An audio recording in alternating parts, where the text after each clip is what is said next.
Correction de l'exercice La Suisse, long document, étape 2. Alors, comme pour l'étape 1, je vous recommande de prendre des notes tout au long du visionnage de cette vidéo. Alors, pour cette étape 2, nous allons voir les puces, pages de garde et table des matières. La première chose qu'on vous demande pour cette étape 2, c'est de tout simplement récupérer la liste des cantons que vous avez dans le fichier suisse pour liste à puces. Donc, je vais faire un CTRL A. Pour copier, je vais faire un CTRL C. Et ensuite, de le coller à la fin du document en insérant un titre, les cantons de Suisse. Donc là, je vais me diriger directement dans le fichier source.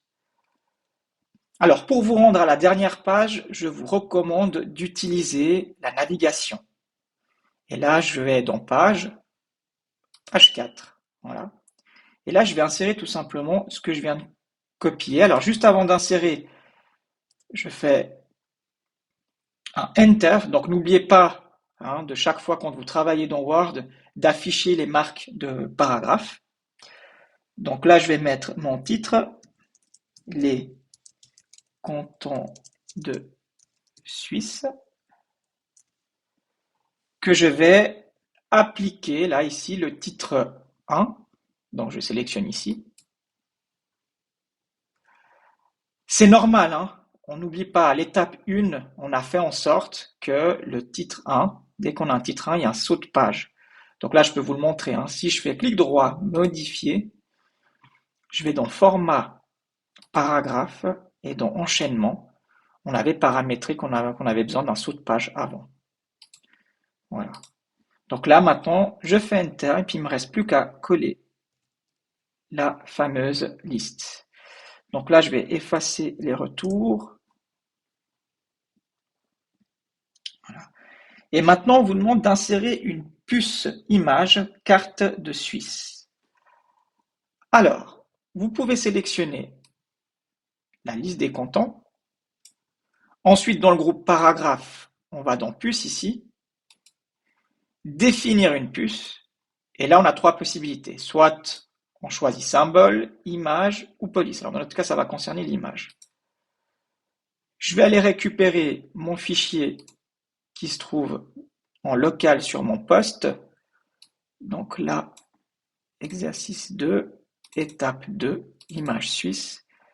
Je vais prendre carte de Suisse, insérer et je confirme par OK. Alors vous remarquerez une chose, si je fais un retour en arrière, vous voyez, on a un espacement. Et si je vais dans paragraphe, là, dans retrait espacement, je vois bien que j'ai un espacement avant 6 points et après 6 points. Mais quand vous ajoutez des puces, donc je retourne ici, je refais ici, là on voit que mes espaces ont disparu. Ça, c'est un comportement de Word. Donc, de base, quand vous ajoutez une puce, automatiquement les espacements disparaissent. Et là, on vous demande, dans la feuille de consigne, l'espacement de paragraphe est également affiché. Donc, pour ce faire, vous allez dans paragraphe, et là, vous décochez ne pas ajouter d'espace entre les paragraphes du même style. Et là, on voit bien qu'on a 6 points avant et après. Je confirme par OK. Et là, on les a. Ajustez les puces pour qu'elles apparaissent sur la marge de gauche et 1 cm entre la puce et le texte soit visible. Donc là, clic droit, je vais donc ajuster les retraits de la liste, position de la puce, donc la puce à 1 cm, à la marge, donc je place à 0, et le retrait du texte à 1 cm. Il ne me reste plus qu'à valider par OK. Et là, on observe bien que ma puce, elle est bien au niveau de la marge, et à 1 cm, j'ai le texte qui est visible. Il me reste plus qu'à créer un style nommé puce plus prénom. Donc, je me dirige vers la galerie des styles, donc dans le groupe style. Ici, je peux créer un style. Donc, on sélectionne, je le nomme puce plus prénom. Et je valide par OK. Et là, je remarque bien que mon style plus prénom a été créé.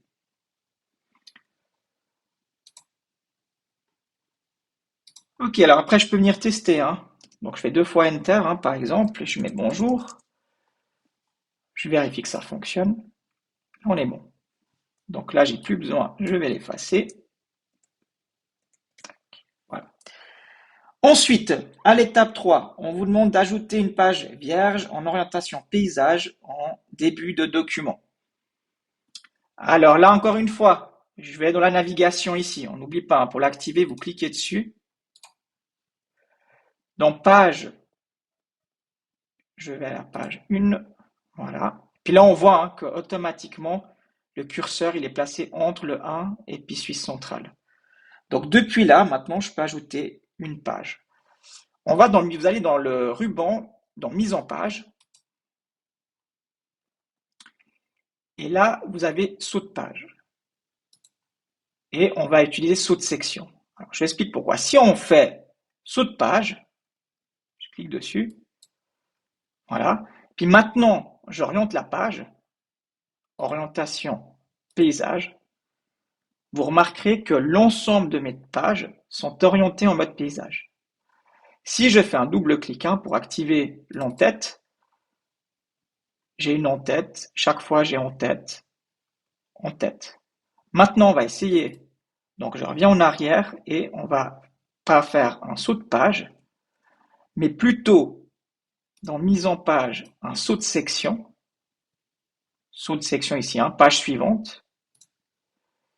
Et là, maintenant, si j'oriente la première page, hein, orientation paysage, uniquement ma première page est orientée en mode portrait, en mode paysage, pardon, et l'ensemble des autres pages sont en mode portrait. Et si je fais double clic, j'active un long-tête, on voit bien que on est dans la section 1 ici. Je me dirige ici, et là on est dans la section 2, où on voit que l'ensemble des pages est en mode portrait. Ok, je fais double clic pour désactiver. On nous demande ici d'ajouter un titre La Suisse en objet WordArt. Alors, les objets WordArt, vous allez dans le ruban, dans la partie insertion. Dans le groupe texte, vous avez WordArt. Je clique dessus, je vais choisir celui-ci. Et là, je remarque que j'ai un 1 devant. Alors, ce 1, c'est lié tout simplement au style, hein. Donc, au moment où j'ai inséré une page, il était directement sur style 1. Donc, si ça vous arrive, c'est pas grave, vous effacez tout simplement. Donc, j'efface ici. Et au lieu d'être en titre 1, je le mets en normal. Voilà. Et je refais insertion. Dans le groupe texte, je vais dans WordArt, je resélectionne. Et là, vous voyez, vous n'avez plus la hiérarchie de titre 1. Donc, je vais mettre le titre La Suisse. Là. Suisse. On n'oublie pas, on reste cohérent. Donc, je vais aller dans Format de forme. Ici, là, au niveau des contours, je vais choisir toujours le bordeaux. Il me semble qu'il y a une espèce d'ombre qui est en orange. Donc ça, je vais aussi changer. Donc c'est dans les autres options. Couleur, je remets aussi en bordeaux. Je vais agrandir. Je vais mettre par exemple 72. Voilà. Je vais l'aligner. Donc encore une fois, hein, pour le WordArt, les options se trouvent dans format de forme parce que j'ai sélectionné. Donc si je désélectionne, je ne l'ai plus, je resélectionne et là, j'ai le format de forme. Donc je vais l'aligner tout simplement au centre, au niveau de ma page, hein. Donc je vais le centrer. On vous demande un effet transformé. Donc les effets, vous les retrouvez tout simplement ici, effet de texte. Transformé. Je vais en choisir un. Voilà. Et je vais ajouter une image de la carte de la Suisse. Donc là, c'est pareil, on va dans Insertion. On insère une image qui est stocké dans mon appareil. Je prends carte de la Suisse, insérer. Donc là, je vais l'agrandir. Et là, faites attention, si vous n'arrivez pas à déplacer, c'est au niveau de l'habillage que ça ne joue pas. Donc là, actuellement, si je passe la souris ici, il est aligné sur le texte. D'accord, bien sûr, on n'a pas de texte visible, mais il est aligné par rapport au texte. Donc là, il suffit de changer d'habillage. Donc on va peut-être prendre par exemple adapter. Et là, vous pouvez le déplacer. Et là aussi, on va essayer de faire quelque chose de professionnel. On va essayer d'aligner. Donc aligner, centrer. Et là, je vais choisir un style d'image. Donc je vais peut-être prendre celui-là. Perspective en relief. Je vais un petit peu plus l'agrandir. Je vais vérifier à nouveau qu'il soit bien aligné au centre. Tac. Et là, on est bon. Enfin, on vous demande d'ajouter le titre table des matières. Alors chaque fois que vous ajoutez une page, il s'ajoute toujours au-dessus. Donc là, je vais me diriger sur la page 2. Observez encore, le curseur il est placé entre 1 et Suisse centrale. Donc si vous ne passez pas par le volet de navigation, vous pouvez tout simplement placer le curseur ici. D'accord, on ne place pas avant ou après, c'est toujours entre deux que vous devez passer.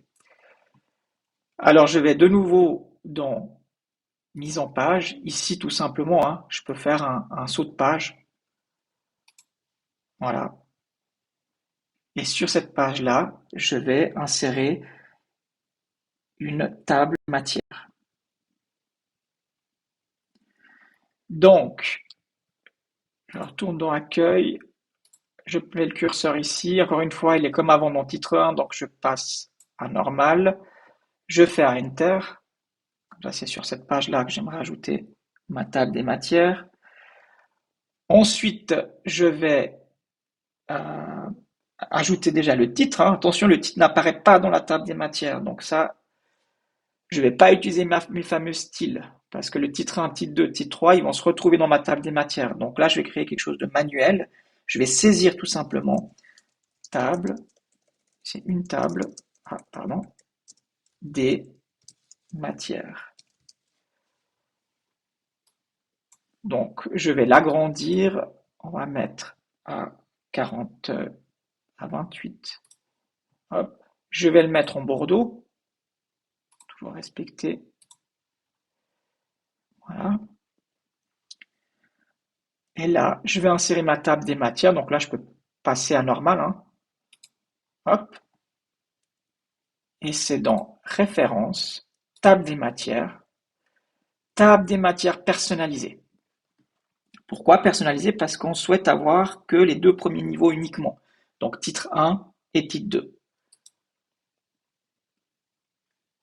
Ici, j'ai la possibilité de choisir les caractères de suite. Au niveau des formats, je peux choisir un modèle différent. Donc là, je vais un petit peu le modifier. On va prendre Rechercher, par exemple. Là, je vois bien que j'ai titre 1, titre 2 et titre 3. Donc au niveau des niveaux, vu que j'aimerais afficher que les deux premiers niveaux, je vais ici afficher niveau 1 et 2. Puis là, on voit que le 3, il a disparu. Je confirme par OK. Et ma table des matières apparaît.